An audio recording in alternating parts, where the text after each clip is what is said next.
నమస్తే, welcome to S4 TV news bulletin. ముందుగా headlines.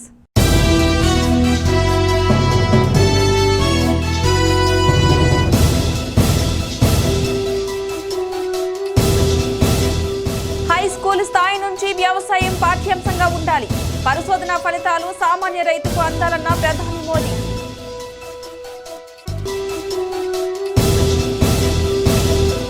Governor తమిళసైతో సమావేశమైన సీఎం కేసీఆర్.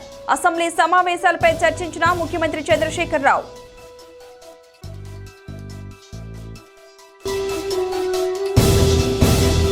రాజధాని తరలింపు వివాదంపై హైకోర్టులో కౌంటర్ పిటిషన్ దాఖలుకు సిద్ధమైన జనసేన. ఎవరు అడ్డుకున్నా విశాఖ రాజధాని తథ్యమన్న మంత్రి అవంతి శ్రీనివాస్. డబుల్ బెడ్రూమ్ ఇండ్ల కేటాయింపులో పారదర్శకత పాటిస్తున్నాం. దుబ్బాకలో అధికారులతో సమీక్ష నిర్వహించిన మంత్రి హరీష్ రావు.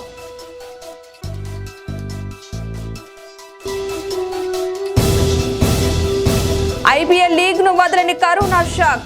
అభిమానులకు మళ్లీ నిరాశ ఎదురయ్యే సూచనలు.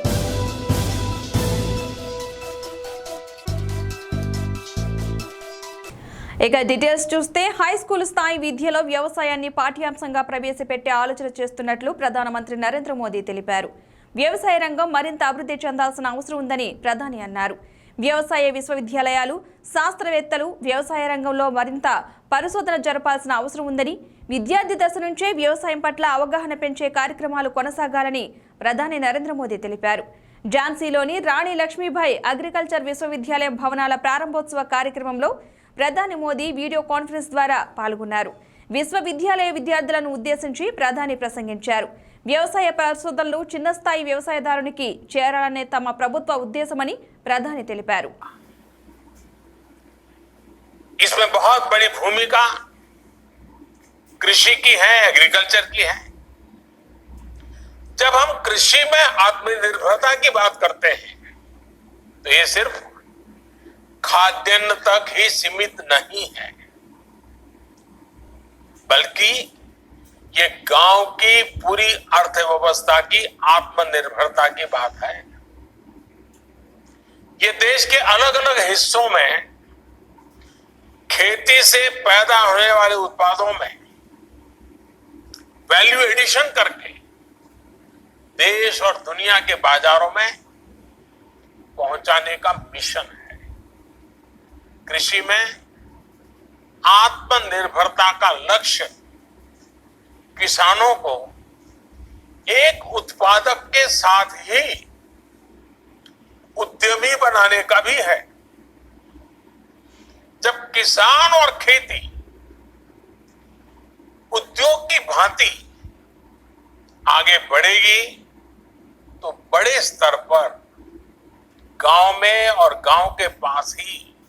తెలంగాణ గవర్నర్ తమిళసైతో ముఖ్యమంత్రి కేసీఆర్ సమావేశమయ్యారు. అసెంబ్లీ సమావేశాల నిర్వహణతో పాటు పలు కీలక అంశాలపై వీరిరువురి మధ్య చర్చలు కొనసాగాయి. ఇటీవల కాలంలో రాష్ట్రంలో కరోనా టెస్టులపై గవర్నర్ తీవ్ర వ్యాఖ్యలు చేసిన నేపథ్యంలో ఈ సమావేశం ప్రాధాన్యత సంతరించుకుంది. రాష్ట్రంలో కరోనా పరిస్థితితో పాటు ఆర్థిక విషయాలు, కేంద్రం నిర్ణయాలు చర్చకు వచ్చినట్లుగా తెలుస్తోంది. ఇలా ఉంటే గవర్నర్ తమిళసై బాబాయ్ మృతి చెందిన విషయంలోనూ కేసీఆర్ ఆమెకు సంతాపం తెలియజేశారు. ఏపీ రాజధాని అమరావతి పోరులో రైతుల ఉద్యమానికి అండగా నిలవాలని జనసేన నిర్ణయించింది. రాజధాని మార్పు విషయంలో హైకోర్టులో కొనసాగుతున్న న్యాయ పోరాటంలో తాము కూడా భాగస్వామ్యం అవుతామని జనసేన అధినేత పవన్ కళ్యాణ్ ప్రకటించారు. ఈ విషయంలో జనసేన తరపున హైకోర్టులో కౌంటర్ పిటిషన్ దాఖలు చేస్తామని తెలిపారు. న్యాయ నిపుణులతో చర్చించి గడువులోగా ఈ కేసులో ఇంప్లీడ్ పిటిషన్ దాఖలు చేయనున్నట్లు పవన్ వెల్లడించారు. వేలాది ఎకరాలను రాజధాని కోసం రైతులు ఇచ్చారని, వారికి అన్యాయం జరగకుండా మొదటి నుంచి తాము అండగా ఉంటున్నామని జనసేనాని ఓ ప్రకటనలో తెలిపారు. రాష్ట్ర అభివృద్ధిని చంద్రబాబు నాయుడు అండ్కో అడుగడుగునా అడ్డుకుంటున్నారని మంత్రి అవంతి శ్రీనివాసరావు ఆగ్రహం వ్యక్తం చేశారు. విశాఖలో ప్రభుత్వ గెస్ట్ హౌస్ నిర్మాణంలో ప్రజాధనం దుర్వినియోగం కాదని, దానిపై కొందరు అసత్య ప్రచారాలు చేస్తున్నారని అన్నారు.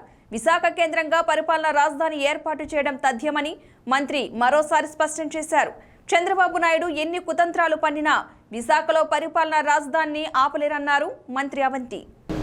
దాని ప్రభుత్వ అధికారులు రాగానే ఎండోమెంట్ మినిస్టర్ గారు అజయ్ కల్లాం గారు నాతో విద్యుత్ ఎమ్మెల్యే గారితో గౌరవ ముఖ్యమంత్రి గారు కమిటీ కూడా వేశారు. నిన్న కూడా ముఖ్యమంత్రి గారి సమక్షంలో ఈ మన విజయసాయి రెడ్డి గారు, మా ఇన్ఛార్జి గారు, ఎండోమెంట్ మినిస్టర్ గారు మేము కూడా మాట్లాడడం జరిగింది. ఈ సింహాచలం పంచగ్రామాల భూ సమస్యని తక్షణ పరిష్కారం చేయాలని చెప్పారు. అయితే ఎక్కడైనా సింహాచలం దేవస్థానానికి ఇప్పుడు ఆదాయం గణనీయంగా పడిపోయింది, మీరు చూశారు. ఈ సింహాచలం పంచగ్రామాల భూ సమస్య పరిష్కారం చేస్తే ఒక 400 కోట్ల రూపాయలు దేవస్థానానికి ఆదాయం వస్తుంది. Plus at the same time మిగిలిన భూమి అయినా కానీ చుట్టూ ప్రహరీ కూడా కట్టి దాన్ని కాపాడాలని ప్రభుత్వం ఉద్దేశం. ఇలా కాకుండా కొన్ని స్థలాలు ఉన్నాయి, కొన్ని స్థలాలు లీజు కూడా అనేది ఈ ప్రభుత్వం చేయలేదు ఇంతవరకు. దుబ్బాక నియోజకవర్గ స్థాయిలో 2 పడకల గదుల ఇంట్ల పురోగతి కేటాయింపుపై ఇంజనీరింగ్, విద్యుత్, మిషన్ భగీరథ, రెవెన్యూ, జిల్లా గ్రామీణాభివృద్ధి సంస్థ అధికారులతో ఎంపీడీఓ మీటింగ్ హాల్లో మంత్రి తన్నీర్ హరీష్ రావు సమీక్ష నిర్వహించారు.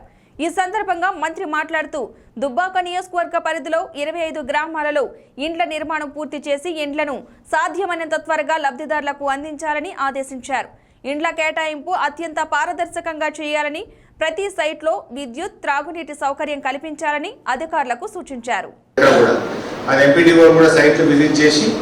వాటర్ లాగింగ్ లేకుండా చూడండి, ల్యాండ్ లెవెలింగ్ చేసుకోండి, జంగల్ క్లియరెన్స్ చేసుకోండి, ఈజీఎస్ శాంక్షన్స్ కూడా ఎంపీడీఓలు ఇచ్చేయండి వెంటనే. ఆ డ్రైనేజ్ కలెక్టర్ గారు మీకు ఇన్స్ట్రక్షన్స్ ఇస్తారు. ఆ డ్రైనేజెస్కు నేను కొంత పోర్షన్ ఈజీఎస్ నుంచి ఇస్తాను, కొంత పోర్షన్ జిల్లా ఫండ్ నుంచి ఇస్తాను, కొంత ఏదైనా వేరే పూలకు చేసి ఇంట్రెస్ట్ నుంచో దాని నుంచో ఇచ్చేస్తాను. మీరు ఇస్తారు, మెయిన్ లైన్ నుంచి ఇస్తారు. కొత్త వాటర్ ట్యాంక్ కూడా శాంక్షన్ చేస్తాను గంభీర్పూర్కు. చేసి కట్టాలంటే మీకు 1-2 నెలలు పడుతుంది. But alternate source. విశాఖలో సంచలనం సృష్టించిన దళిత యువకుడి సిరిముండనం కేసులో నూతన్ కుమార్ నాయుడు భార్య మధుప్రియతో సహా 7గురిపై పోలీసులు కేసు నమోదు చేశారు. మధుప్రియ సూచన మేరకే ఈ శిరోముండనం జరిగినట్లు పోలీసుల ప్రాథమిక దర్యాప్తులో తేలింది. నూతన నాయుడు భార్యతో పాటు మిగతా వారిని పోలీసులు అదుపులోకి తీసుకునే అవకాశం ఉంది. ఎస్సీ/ఎస్టీ విభాగం ఏసీపీ త్రినాథ్ పర్యవేక్షణలో ప్రత్యేక పోలీసు బృందాలు ఈ కేసును దర్యాప్తు చేపట్టాయి. కాగా విశాఖ నగర శివారులో బిగ్ బాస్ కంటెస్ట్ జనసేన నాయకుడు నూతన్ నాయుడు ఇంట్లో ఈ సంఘటన చోటు చేసుకుంది. దీంతో రాష్ట్ర వ్యాప్తంగా ఈ శిరోముండనం వ్యవహారం కలకలం రేపింది. చెప్పకుండా పని మానేశాడన్న కోపంతో కర్రి శ్రీకాంత్ అనే యువకుడిపై ఈ దారుణానికి పాల్పడ్డారు. ఇంట్లో మొబైల్ ఫోన్ పోయిందని శ్రీకాంత్ని పిలిపించి నూతన నాయుడు కుటుంబ సభ్యులతో పాటు పలువురు దాడి చేసి ఆపై పైశాచికత్వంగా ఆ యువకుడిపై దారుణానికి ఒడిగట్టారు. దీంతో అతను తనకు జరిగిన అన్యాయంపై పెందుర్తి పోలీసులను ఆశ్రయించాడు. ఈ కేసులో నూతన్ నాయుడు భార్య మధుప్రియతో పాటు ఇంట్లో సహాయకులుగా ఉన్న వరహాలు, ఇందిర, ఝాన్సీ, సౌజన్య, బాలు, రవిపై కేసు నమోదు చేశారు. వస్తే ఇప్పటికి నెల అవుతుంది, దగ్గర నెల అయిన తర్వాత నేను రాత్రి ఫోన్ చేసి రమ్మన్నారు. రమ్మంటే నేను వెళ్ళాను. ఏమైందనేసి వెళ్తే ఫోన్ పోయింది అది ఇది అనేసి అడిగారు. సరే ఎవరు తీసారు కేసు పెట్టండి అవండి పెట్టేసి అవేమో చేశారని అదే కేసు అవి వేసుకున్నానేసి వచ్చాం మార్నింగ్. అంటే నేను వీడియో స్టేటస్ అవి పెట్టుకున్నానేసి సార్ అప్పుడు దిగిన ఫోటో స్టేటస్ పెట్టుకున్నానేసి చూసారు నువ్వే ఫోన్ తీసుకున్నావు అనేసి నా మీద అందరు చేసి ఈ రోజేమో మళ్ళీ మధ్యాహ్నం ఫోన్ చేశారు. చేసి సూపర్వైజర్ ఫోన్ చేస్తే వెళ్ళాను సార్. వెళ్తేమో అందరు ఉన్నప్పుడేమో మేడం వాళ్ళందరూ ఉన్నప్పుడు సూపర్వైజర్ వీళ్ళందరూ అడిగారు ఫోన్ నువ్వే దొంగతనం చేసావు అది ఇదని చేసావని అడిగారు. అడిగితే నేను గట్టిగా అడిగాను, రివర్స్ నేను తీయనప్పుడు అక్కడ నుండి తీసుకొస్తానని అడిగాను. అడిగితే వాళ్ళేమో రివర్స్ అయిపోయి కొట్టారు. కొట్టేసి ఇంకా పాత అమ్మాయి వాట్సాప్ హ్యాక్ చేసావు అది ఏదైనా ట్రాక్ చేసావు అనేసి cyber crime police station complete ఇచ్చాము, అది ఇచ్చాము ఇది ఇచ్చామని చెప్పేసి వేరే బ్యూటీషన్ ఇందిరా అని తీసుకొచ్చేసారు. ఇందిరా ఫోన్ గురించి పక్కనెట్టి ఇందిరా ఇదయింది అదైంది నా వాట్సాప్ చేసామని కొట్టారు సార్. కొట్టేసి తర్వాత ఏమో పక్కన మంగళూరు దగ్గర నుంచి అదే గుండె గీయించారు సార్. ఎంత వద్దన్నా కూడా మేడంకి వాళ్ళందరికీ బ్రతిమలు ఆడుకుని కాలు పట్టుకున్నా సార్. ఎవరిని పట్టుకున్నా కూడా వద్దు గీయించారు సార్. గీయించి రక్తం వచ్చినట్టుగా ఊరు బయటకు కూడా కొట్టారు సార్. అందరి ముందు ఏమంటే అమ్మాయిల మీద ఉన్నారు కేసు వేస్తామనేసి భయపెడుతున్నారు సార్. అందుకే నేను చెప్పలేకపోతున్నాను. బయటకు వచ్చి మీ మీడియా వచ్చి నా దగ్గరికి వచ్చి అడిగారు చెప్తున్నాను సార్. అంత నుంచి నేను ఎవరికి ఏం చెప్పాలనుకోవట్లేదు సార్. కృష్ణా జిల్లా కొండపల్లి గ్రామంలోని సుప్రసిద్ధ హజ్రత్ సయ్యద్ షాబుఖారీ దర్గాను ఉప ముఖ్యమంత్రి అంజద్ బాషా సందర్శించారు. దర్గా పీఠాధిపతులు మహ్మద్ అల్తాఫ్ రజా ఆయనకు స్వాగతం పలికారు. ఈ కార్యక్రమంలో ఉప ముఖ్యమంత్రి అంజద్ బాషా ముందుగా దర్గా ఆవరణలోని పీర్లను సందర్శించారు. అనంతరం షాబుఖారి దర్గాలో చాదర్ మరియు పూలమాల సమర్పించారు. అనంతరం ఆయన మాట్లాడుతూ 400 సంవత్సరాల పురాతన హజరత్ సయ్యద్ షాబుఖారి దర్గా సందర్శించడం చాలా సంతోషంగా ఉందని, ఎన్నికలైన తర్వాత రంజాన్ ఇఫ్తార్ విందులో దర్గాలో పాల్గొన్నానని, ఉప ముఖ్యమంత్రి హోదాలో మొదటిసారి సందర్శించానని, దర్గా అభివృద్ధికి తన వంతు సహాయ సహకారాలు అందిస్తామని ఆయన హామీ ఇచ్చారు. నమస్కారాలు. మరి ఇవాళ చాలా పురాతనమైన సుమారుగా 450 సంవత్సరాల చరిత్ర కలిగిన సయ్యద్ షా బుఖారీ రహమతుల్లా అలై గారి దర్గాను మరి ఇవాళ కొండపల్లిలో నేను సందర్శించుకోవడం జరిగింది. మరి ఆయన ఆశీర్వాదం తీసుకోవడం జరిగింది. మరి కొండపల్లి బాబా గారు అల్తాఫ్ రజా గారు నిజంగా ఆయన కోరిక మేరకు, ఆయన పిలుపు మేరకు మరి ఇక్కడికి రావడం జరిగింది. నిజంగా ఉదయమే ఆయన నన్ను కలిసి ఒక రిప్రజెంటేషన్ కూడా ఇవ్వడం జరిగింది. ఎందుకంటే ఎంతోమంది భక్తాదులు ఇక్కడికి రావడం జరుగుతుంది ఈ దర్గా. భువనగిరిలో టీజేఎస్ జిల్లా కార్యాలయాన్ని ఆ పార్టీ అధినేత కోదండరాం ప్రారంభించారు. అనంతరం ఆయన మాట్లాడుతూ పట్టభద్రుల ఎన్నికల గురించి పార్టీలో చర్చించి పోటీ చేయడంపై నిర్ణయం తీసుకుంటామని తెలిపారు. నిరంకుశ పాలనకు వ్యతిరేకంగా మిత్రపక్షాలతో కలుపుకుని పనిచేస్తామని, సెక్రటేరియట్ కూల్చివేత తప్పుడు నిర్ణయమని, ఆ డబ్బుతో ప్రజలకు కావాల్సిన చాలా కార్యక్రమాలు నిర్వహించవచ్చునని కోదండరాం ప్రభుత్వంపై విమర్శలు గుప్పించారు. కూడా మనం కలుపుకోవాలి పోవాలి కదా, అందరితో మాట్లాడదాం ఈ విషయంలో. ఇంతవరకు కూడా కోవిడ్ సందర్భంగా ఒక పోరాటం చేస్తున్నాం. ఒకటి, అందరికీ ఉచితంగా చికిత్స అందాలి. రెండోది, బతుకు తెరువు కోల్పోయిన ప్రతి ఒక్కరికి, పేద ప్రజలందరికీ నెలకు 7,500 ఉచితంగా రేషన్, తీసేసినటువంటి కాంట్రాక్ట్ ఉద్యోగులను మళ్లీ ఉద్యోగంలోకి తీసుకోవాలనే డిమాండ్, ఇవన్నీ కూడా. కృష్ణా జిల్లా అవనిగడ్డ ప్రజలకు వరద కష్టాలు తప్పడం లేదు. కృష్ణా నది పరివాహక ప్రాంతాల్లో వరద భారీగా చేరింది. దీంతో అవనిగడ్డ మండలం పాత ఎడ్లకలంక గ్రామంలో ప్రజలు అవస్థలు పడుతున్నారు. వరద ప్రభావంతో పాత ఎడ్లలంక ప్రధాన రహదారి కొట్టుకుపోవడంతో ఉపాధి నిమిత్తం వివిధ పనుల కోసం అవనిగడ్డ ప్రాంత ప్రజలు రవాణా పరంగా సాహసాలు చేయాల్సి వస్తుందని ఆవేదన వ్యక్తం చేస్తున్నారు. భవన నిర్మాణ కార్మికులు, పాల ఉత్పత్తిదారులు మరియు వివిధ రంగాల్లో పనిచేసే కార్మికులు తమ గ్రామం నుంచి అవనిగడ్డకు ఒకరికొకరు తోడుగా కృష్ణానది దాటుతున్నారు. ఈ పరిస్థితిని చూసిన లంక గ్రామాల ప్రజలు ఆందోళన వ్యక్తం చేస్తున్నారు.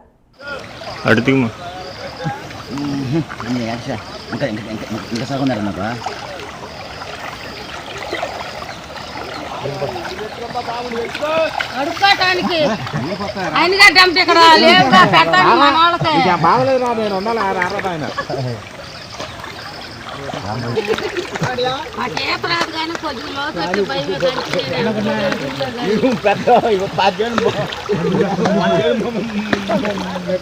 కళ్యాణ లక్ష్మి పథకం నిరుపేదలకు వరమని చొప్పదండి ఎమ్మెల్యే సుంకే రవిశంకర్ తెలిపారు. బోయినపల్లి మండలానికి చెందిన 90 మంది లబ్ధిదారులకు 90,10,440 రూపాయల విలువ గల చెక్కులను ఎమ్మెల్యే సుంకే రవిశంకర్ పంపిణీ చేశారు.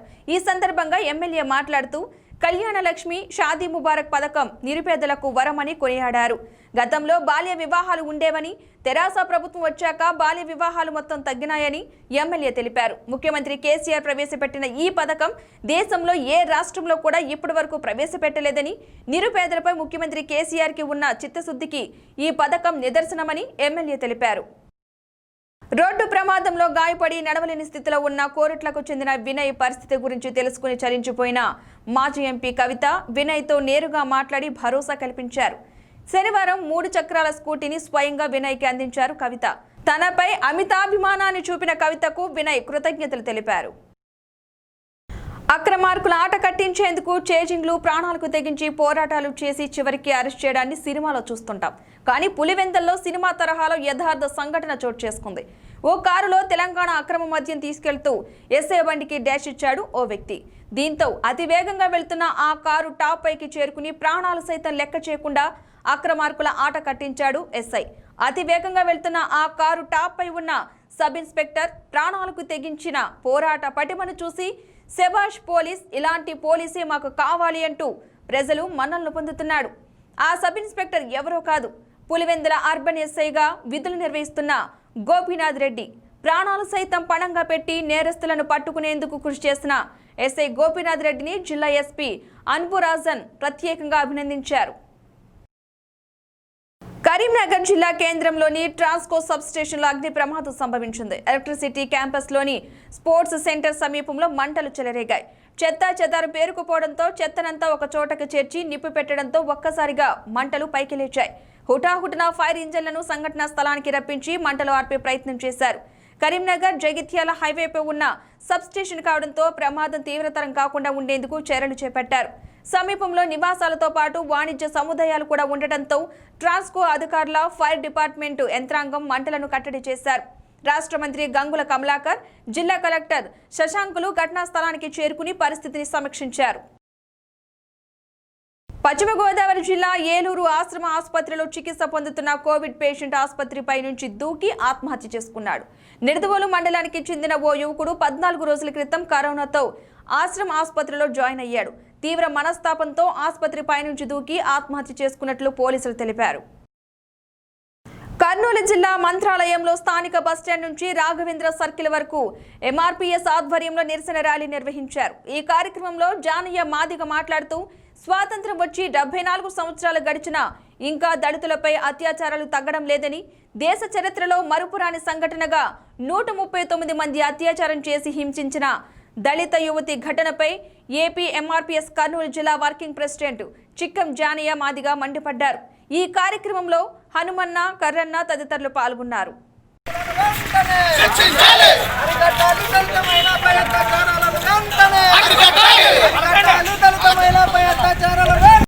18/8/2020 139 మంది 5,000 సార్లు నన్ను రేప్ చేశారని ఫిర్యాదు 42 పేజీలతో ఇవ్వడం చాలా సిగ్గుచేటు.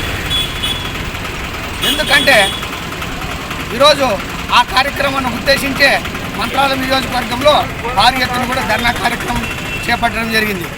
ముఖ్యంగా ఆ దళిత యువతికి 139 మంది 5,000 సార్లు హత్య చేయడం అంటే ఈ ప్రపంచానికి ఒక గొడ్డలు పెట్టు లాంటిదని నేను ఈ సందర్భంగా తెలియజేస్తున్నా. భారతదేశంలో ఎక్కడ జరగల ఇలాంటి సంఘటన. అందుకే ఎవరైతే నిందితులు అందులో ఉన్నారో ఆ నిందితుల్ని 139 మంది నిందితుల్ని ఎవరు రాజకీయాల ప్రలోభాలు కూడా లొంగదీయకోకుండా ఖచ్చితంగా 139 మంది ఎవరైతే ఉన్నారో వారందరినీ కూడా విచారణ చేపట్టి ఛార్జ్షీట్లో కూడా నమోదు చేయాలని ఈ సందర్భంగా తెలియజేస్తున్నాం. అనుకున్నంత అయింది. ఐపీఎల్ కు కరోనా షాక్ తగిలింది. ఎలాగైతేనే ఆలస్యంగా అయినా ఈ ఏడాది ఐపీఎల్ ను చూడబోతున్నామని సంబరంలో ఉన్న అభిమానులకు మళ్లీ నిరాశ ఎదురయ్యే పరిస్థితులు కనిపిస్తున్నాయి. ఏ ఇబ్బంది లేకుండా లీగ్ ను నిర్వహించాలనే పట్టుదలతో ఉన్న బీసీసీఐకి పెద్ద షాకే తగిలింది. టోర్నీ కోసం యూఏఈ చేరుకున్న ఆటగాళ్లంతా పూర్తి స్థాయిలో సాధన అయినా ఆరంభించక ముందే చెన్నై సూపర్ కింగ్స్ లోని ఓ పేసర్తో పాటు ఆ బృందంలోని కనీసం 10 మందికి కరోనా సోకిందన్న వార్త ఉలిక్కిపడేలా చేసింది. ఈ అనూహ్య పరిణామంతో లీగ్ నిర్వహణపై ఒక్కసారిగా అనుమానాలు ముసురుకున్నాయి. మరోవైపు దుబాయ్లో జరగనున్న ఐపీఎల్ 2020 నుంచి తప్పుకుని చెన్నై సూపర్ కింగ్స్ అభిమానులకు సురేష్ రైనా షాక్ ఇచ్చాడు. వ్యక్తిగత కారణాలతో అయినా ఈ సీజన్కి దూరం అవుతున్నాడని చెన్నై సూపర్ కింగ్స్ తమ ట్విట్టర్ ఖాతాలో ప్రకటించింది. విశాఖ వాల్తేరు డివిజన్ ఆధ్వర్యంలో బీచ్ రోడ్లో ఫిట్ ఇండియా ఫ్రీడమ్ రన్ నిర్వహించారు. Waltair division DRM Chetan Srivastava, Waltair division అధికారులు పాల్గొని ఈ రన్ను ప్రారంభించారు. విశాఖలో పార్క్ హోటల్ నుంచి కాళీమాత టెంపుల్ వరకు రన్ ఉత్సాహంగా జరిగింది. ప్రధానమంత్రి మోదీ పిలుపుతో ఫిట్ ఇండియా ఫ్రీడమ్ రన్ను నిర్వహించినట్లు అధికారులు తెలిపారు. కోవిడ్-19లో భాగంగా వాల్తేరు డివిజన్లో పలు జాగ్రత్తలు తీసుకున్నామని, రోగ నిరోధక శక్తి పెంచుకోవాలి అంటే ప్రతి ఒక్కరూ ఆరోగ్యంగా ఉండాలనే లక్ష్యంగా ఈ ఫ్రీడమ్ రన్ను నిర్వహించినట్లు తెలిపారు. India Freedom Run is organized by the Government of India with its request our DRM sir to share few words and share the secret. Prime Minister Narendra Modi ji on 29th of August this year. This is always related with the birth anniversary celebrations of Mahatma Gandhi ji. Last year we had disposal of plastics and garbage. This year the Fit India movement has been started, and I already told you that we have only two things, a body and the soul, and without healthy body, soul is also of no use. So I mean, if somebody keeps himself fit, follow a healthy regime, eat healthy food. So as sir has already told that this program has been started keeping in view the physical fitness and to keep body and soul healthy, so that we can contribute to the nation in best way. Because so many things during this pandemic time, so many things have been restricted or under constraint, some or other constraint. Kanipakam Varasiddhi Vinayaka స్వామి వారి బ్రహ్మోత్సవాల్లో భాగంగా శనివారం రథోత్సవం వేడుకగా ప్రారంభమైంది. ముందుగా ఆలయ అధికారులు స్వామివారికి ప్రత్యేక అభిషేకాలు చేశారు. ప్రతి ఏడాది స్వామివారిని రథంపై ఉత్సవ విగ్రహాలను ఉంచి రథం లాగడం ఆనవాయితీ. అయితే కరోనా సందర్భంగా స్వామివారి ఊరేగింపును నిలిపివేశారు. ఈ సందర్భంగా శనివారం సాయంత్రం రథోత్సవ వాహన సేవను ఉత్సవమూర్తులచే ప్రాకారోత్సవం జరపబడుతుంది. ఈ కార్యక్రమంలో ఆలయ ఈవో వెంకటేష్, ఏఈఓ విద్యాసాగర్ రెడ్డి, ఉభయదారులు, అర్చకులు, వేద పండితులు పాల్గొన్నారు.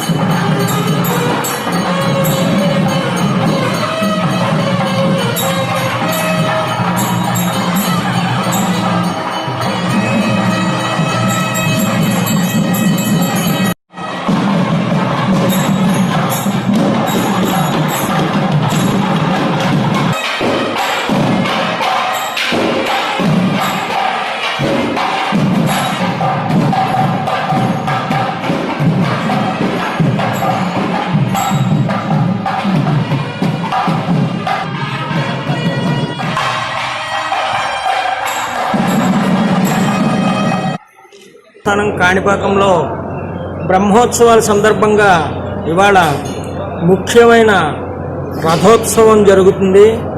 రథోత్సవం అంటే స్వామివారికి చాలా ఇష్టమైన ఉత్సవం కాబట్టి ఈ రథోత్సవం రోజున ఎవరైతే స్వామివారిని దర్శించుకుంటారో సంతానం లేని వారికి సంతాన ప్రాప్తి, విద్య లేని వారికి విద్యాప్రాప్తి, వ్యాధిగ్రస్తులు ఆరోగ్యంగా ఉంటారు, ఉద్యోగం, విద్య ఇటువంటి కోరికలు తీరుతూ ఉంటాయి స్వామివారి రథంలో ఉన్నవారిని దర్శించుకున్న భక్తులు.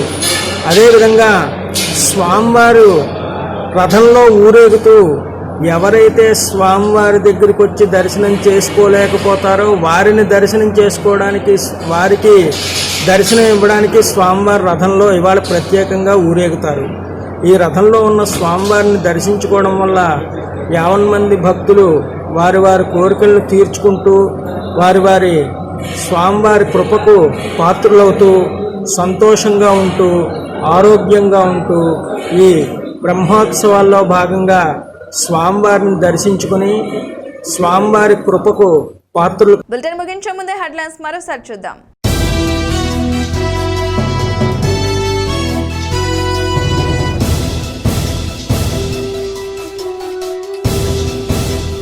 హైస్కూల్ స్థాయి నుంచి వ్యవసాయం పాఠ్యాంశంగా ఉండాలి.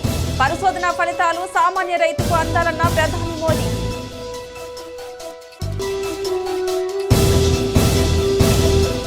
గవర్నర్ తమిళసైతో సమావేశమైన సీఎం కేసీఆర్. అసెంబ్లీ సమావేశాలపై చర్చించిన ముఖ్యమంత్రి చంద్రశేఖర్ రావు.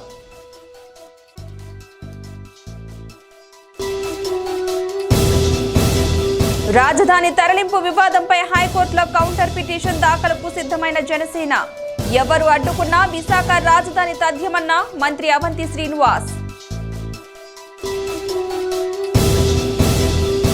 డబుల్ బెడ్రూమ్ ఇండ్ల కేటాయింపులో పారదర్శకత పాటిస్తున్నాం. దుబ్బాకలో అధికారులతో సమీక్ష నిర్వహించిన మంత్రి హరీష్ రావు.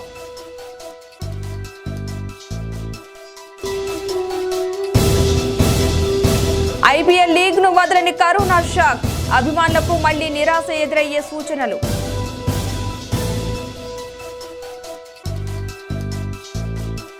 ఇక ఇవే బులెటిన్ విశేషాలు. Keep watching S4 TV news.